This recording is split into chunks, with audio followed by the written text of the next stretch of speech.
Thank you very much. Thank you. Well, thank you, President Powers, Provost Fenves, deans, members of the faculty, family and friends, and most importantly, the class of 2014. It is indeed an honor for me to be here tonight. It's been almost 37 years to the day that I graduated from UT.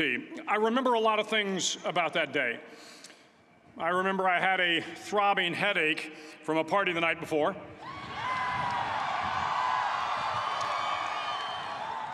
I remember I had a serious girlfriend, who I later married.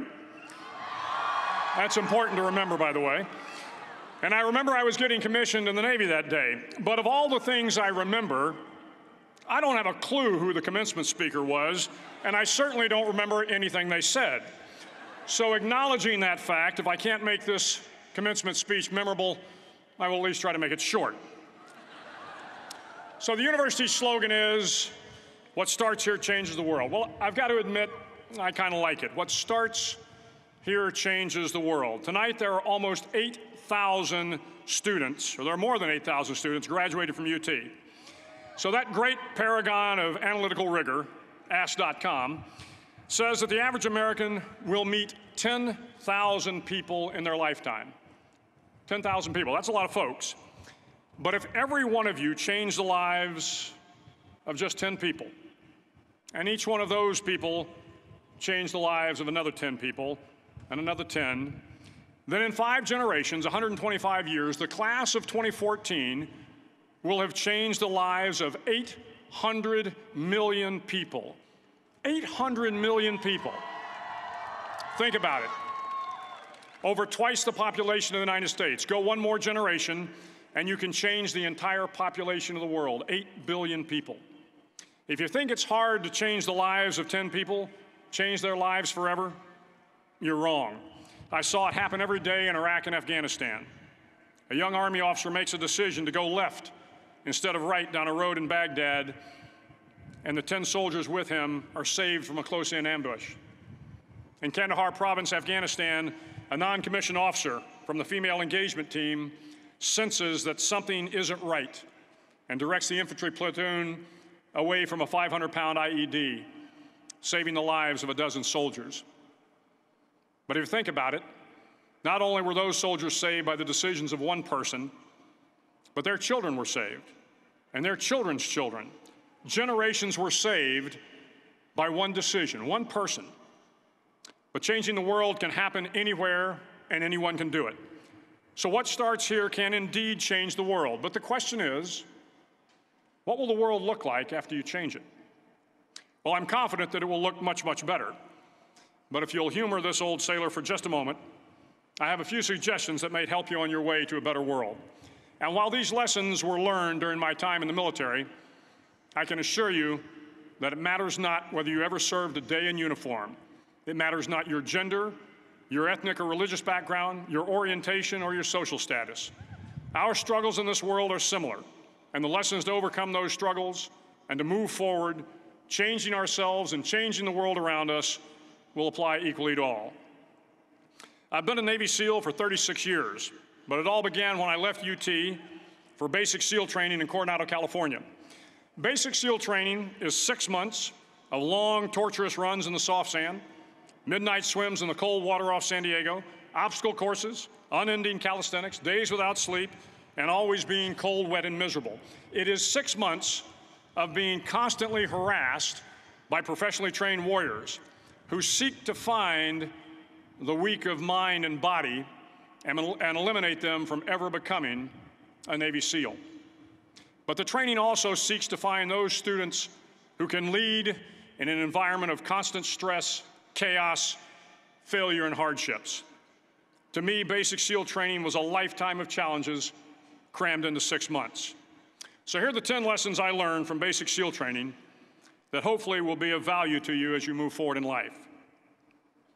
Every morning in SEAL training, my instructors, who at the time were all Vietnam veterans, would show up in my barracks room, and the first thing they'd do was inspect my bed.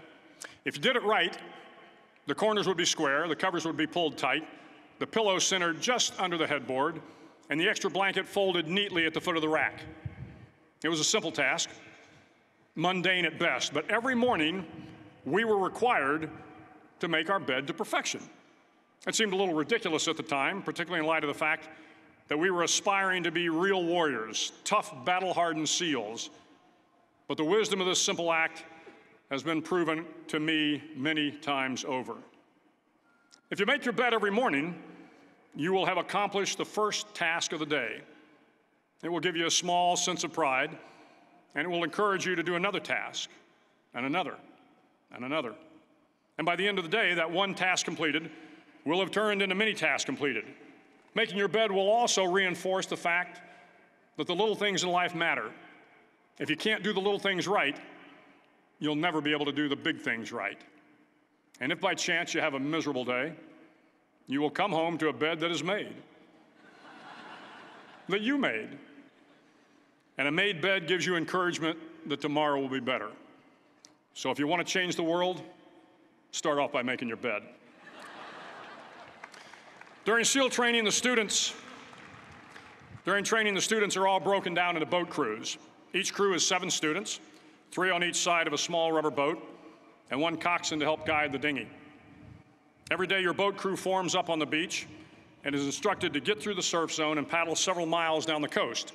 In the winter, the surf off San Diego can get to be 8 to 10 feet high, and it is exceedingly difficult to paddle through the plunging surf unless everyone digs in. Every paddle must be synchronized to the stroke count of the coxswain. Everyone must exert equal effort, or the boat will turn against the wave and be unceremoniously dumped back on the beach. For the boat to make it to its destination, everyone must paddle. You can't change the world alone. You will need some help. And to truly get from your starting point to your destination takes friends, colleagues, the goodwill of strangers, and a strong coxswain to guide you. If you want to change the world, find someone to help you paddle. Over a few weeks of difficult training, my SEAL class, which started with 150 men, was down to just 42. There were now 6 boat crews of 7 men each. I was in the boat with the tall guys, but the best boat crew we had was made up of the little guys, the Munchkin Crew, we called them. No one was over 5'5". The Munchkin boat crew had 1 American Indian, 1 African American, 1 Polish American, 1 Greek American, 1 Italian American, and 2 tough kids from the Midwest. They out-paddled, outran, and outswam all the other boat crews. The big men in the other boat crews would always make good-natured fun of the tiny little flippers the Munchkins put on their tiny little feet prior to every swim. But somehow these little guys from every corner of the nation and the world always had the last laugh, swimming faster than everyone and reaching the shore long before the rest of us. SEAL training was a great equalizer. Nothing mattered but your will to succeed, not your color, not your ethnic background, not your education, not your social status. If you want to change the world, measure a person by the size of their heart, not by the size of their flippers. Several times a week, the instructors would line up the class and do a uniform inspection. It was exceptionally thorough. Your hat had to be perfectly starched, your uniform immaculately pressed, your belt buckle shiny and void of any smudges. But it seemed that no matter how much effort you put into starching your hat or pressing your uniform or polishing your belt buckle, it just wasn't good enough. The instructors would find something wrong. For failing the uniform inspection, the student had to run, fully clothed, into the surf zone, then wet from head to toe, roll around on the beach until every part of your body was covered with sand. The effect was known as a sugar cookie. You stayed in the uniform the rest of the day, cold, wet, and sandy. There were many a student who just couldn't accept the fact that all their efforts were in vain, that no matter how hard they tried to get the uniform right, it went unappreciated. Those students didn't make it through training. Those students didn't understand the purpose of the drill. You were never going to succeed. You were never going to have a perfect uniform. The instructors weren't going to allow it. Sometimes, no matter how well you prepare or how well you perform, you still end up as a sugar cookie. It's just the way life is sometimes. If you want to change the world, get over being a sugar cookie and keep moving forward. Every day during training, you were challenged with multiple physical events: long runs, long swims, obstacle courses, hours of calisthenics, something designed to test your mettle. Every event had standards, times you had to meet. If you failed to meet those times, those standards, your name was posted on a list, and at the end of the day, those on the list were invited to a circus. A circus was 2 hours of additional calisthenics, designed to wear you down, to break your spirit, to force you to quit. No one wanted a circus. A circus meant that for that day, you didn't measure up. A circus meant more fatigue, and more fatigue meant that the following day would be more difficult, and more circuses were likely. But at some time during SEAL training, everyone made the circus list. But an interesting thing happened to those who were constantly on the list. Over time, those students who did 2 hours of extra calisthenics got stronger and stronger. The pain of the circuses built inner strength and physical resiliency. Life is filled with circuses. You will fail. You will likely fail often. It will be painful. It will be discouraging. At times, it will test you to your very core. But if you want to change the world, don't be afraid of the circuses. At least twice a week, the trainees were required to run the obstacle course. The obstacle course contained 25 obstacles, including a 10-foot wall, a 30-foot cargo net, a barbed wire crawl, to name a few. But the most challenging obstacle was the slide for life. It had a 3-level, 30-foot tower at one end and a 1-level tower at the other. In between was a 200-foot-long rope. You had to climb the 3-tiered tower, and once at the top, you grabbed the rope, swung underneath the rope, and pulled yourself hand over hand until you got to the other end. The record for the obstacle course had stood for years when my class began in 1977. The record seemed unbeatable until one day a student decided to go down the slide for life head first. Instead of swinging his body underneath the rope and inching his way down, he bravely mounted the top of the rope and thrust himself forward. It was a dangerous move, seemingly foolish and fraught with risk. Failure could mean injury and being dropped from the course. Without hesitation, the student slid down the rope perilously fast. Instead of several minutes, it only took him half that time. And by the end of the course, he had broken the record. If you want to change the world, sometimes you have to slide down the obstacles head first. During the land warfare phase of training, the students are flown out to San Clemente Island, which lies off the coast of San Diego. The waters off San Clemente are a breeding ground for the great white sharks. To pass SEAL training, there are a series of long swims that must be completed. One is the night swim. Before the swim, the instructors joyfully brief the students on all the species of sharks that inhabit the waters off San Clemente. They assure you, however, that no student has ever been eaten by a shark, at least not that they can remember.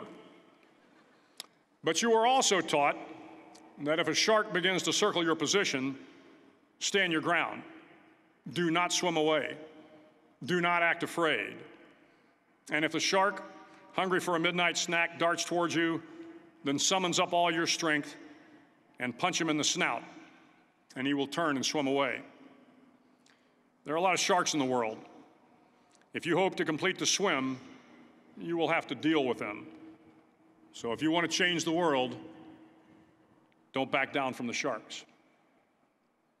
As Navy SEALs, one of our jobs is to conduct underwater attacks against enemy shipping. We practice this technique extensively during training.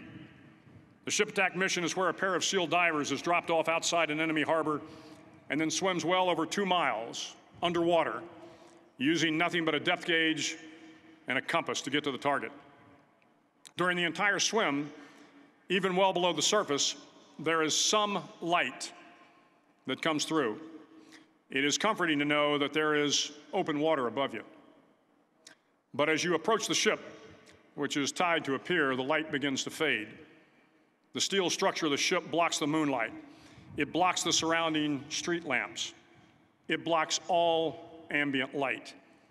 To be successful in your mission, you have to swim under the ship and find the keel, the center line, and the deepest part of the ship.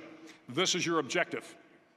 But the keel is also the darkest part of the ship, where you cannot see your hand in front of your face, where the noise from the ship's machinery is deafening, and where it gets to be easily disoriented, and you can fail. Every SEAL knows that under the keel, at that darkest moment of the mission, is a time when you need to be calm, when you must be calm, when you must be composed, when all your tactical skills, your physical power, and your inner strength must be brought to bear. If you want to change the world, you must be your very best in the darkest moments. The 9th week of training is referred to as Hell Week. It is 6 days of no sleep, constant physical and mental harassment, and one special day at the Mud Flats. The Mud Flats are an area between San Diego and Tijuana where the water runs off and creates the Tijuana Sloughs, a swampy patch of terrain where the mud will engulf you. It is on Wednesday of Hell Week that you paddle down to the Mud Flats and spend the next 15 hours trying to survive this freezing cold, the howling wind, and the incessant pressure to quit from the instructors. As the sun began to set that Wednesday evening, my training class, having committed some egregious infraction of the rules, was ordered into the mud. The mud consumed each man till there was nothing visible but our heads. The instructors told us we could leave the mud if only 5 men would quit. Only 5 men, just 5 men, and we could get out of the oppressive cold. Looking around the mud flat, it was apparent that some students were about to give up. It was still over 8 hours till the sun came up. 8 more hours of bone-chilling cold. The chattering teeth and the shivering moans of the trainees were so loud, it was hard to hear anything. And then one voice began to echo through the night. One voice raised in song. The song was terribly out of tune, but sung with great enthusiasm. One voice became 2, and 2 became 3, and before long, everyone in the class was singing. The instructors threatened us with more time in the mud if we kept up the singing, but the singing persisted. And somehow the mud seemed a little warmer, and the wind a little tamer, and the dawn not so far away. If I have learned anything in my time traveling the world, it is the power of hope. The power of one person, a Washington, a Lincoln, King, Mandela, and even a young girl from Pakistan, Malala. One person can change the world by giving people hope. So if you want to change the world, start singing when you're up to your neck in mud. Finally, in SEAL training, there's a bell. A brass bell that hangs in the center of the compound for all the students to see. All you have to do to quit is ring the bell. Ring the bell, and you no longer have to wake up at 5 o'clock. Ring the bell, and you no longer have to be in the freezing cold swims. Ring the bell, and you no longer have to do the runs, the obstacle course, the PT, and you no longer have to endure the hardships of training. All you have to do is ring the bell to get out. If you want to change the world, don't ever, ever ring the bell. To the class of 2014, you are moments away from graduating, moments away from beginning your journey through life, moments away from starting to change the world for the better. It will not be easy, but you are the class of 2014, the class that can affect the lives of 800 million people in the next century. Start each day with a task completed. Find someone to help you through life. Respect everyone. Know that life is not fair and that you will fail often. But if you take some risks, step up when the times are the toughest, face down the bullies, lift up the downtrodden, and never, ever give up, if you do these things, the next generation and the generations that follow will live in a world far better than the one we have today. And what started here will indeed have changed the world for the better. Thank you very much. Hook 'em horns.